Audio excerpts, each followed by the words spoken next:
Senhoras e senhores, mais uma aulinha mamãozinho com açúcar, revisão da prova, oferta e demanda. Se liga, hein? Começar pela oferta. Primeiro uma mensagem do nosso amigo Albert Einstein. A mente que se abre a uma nova ideia jamais voltará ao seu tamanho original. O que isso quer dizer? Depois você dá uma olhadinha no portal do Qualifique EAD, tem uma aula de filosofia lá, do professor Amadinho, dá uma olhadinha lá, que ele manja de filosofia, minha área é outra, economia, bora? Bora. Senhoras e senhores, a curvinha de oferta está aqui, coisa linda do pai, olha só. O que você tem aqui nesse eixo? Preço. Aqui embaixo, a quantidade. O que ela está mostrando então? A relação do preço com a quantidade ofertada de um determinado bem. Ou seja, quanto maior o preço, maior a quantidade ofertada. O que isso na prática quer dizer, meu amigo? Se você é vendedor de alguma coisa, não é óbvio para você que quanto maior o preço, mais você vai ganhar dinheiro? Não é melhor para você? Então, por isso tem essa relação de positivo entre preço e quantidade. Quanto maior a quantidade ofertada, maior o preço. Quanto maior o preço, maior a quantidade ofertada. E o contrário também é verdadeiro. Então tá, bora lá. Na prática, como que esse negócio vai funcionar? Então, eu tenho aqui, ó, no ponto 1 aqui, um precinho um pouquinho maior. Eu posso dizer que isso aqui seria o quê? Um preço de R$5 e aqui uma quantidade ofertada de 10 unidades.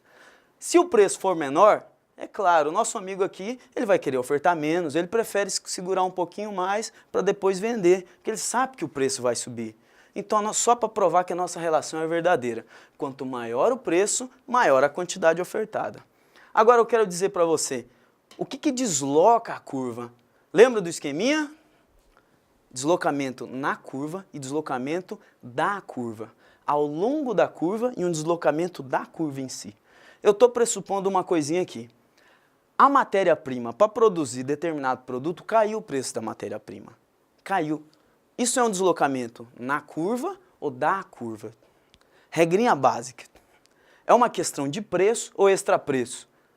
É uma questão de preço ou extrapreço? O que eu estou dizendo? O que caiu? Foi o custo da matéria-prima. Então não estou falando de preço. Então você vai ter uma variação na curva ou da curva. É uma questão de preço ou extrapreço? O que eu vou dizer para você?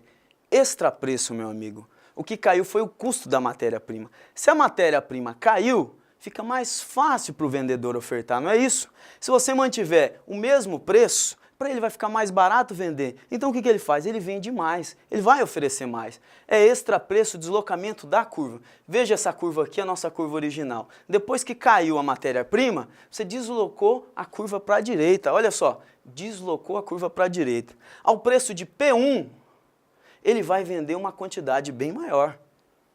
Ao preço de P2, que é um preço um pouquinho menor, ele também vende uma quantidade maior. Ou seja, deslocamento da curva e não na curva. Na curva é só aumentar de P1 para P2 ao longo da curva, tá vendo? Isso aqui são questões de preço. Extrapreço, desloca a curva. Se o custo da matéria-prima cai, desloca a curva para a direita. Se o preço da matéria-prima aumenta, fica mais caro produzir, você desloca a curva para a esquerda. Porque direita positivo, esquerda negativo, certo? Oferta, matou, meu amigo. Sem nenhum problema. Bora para a demanda?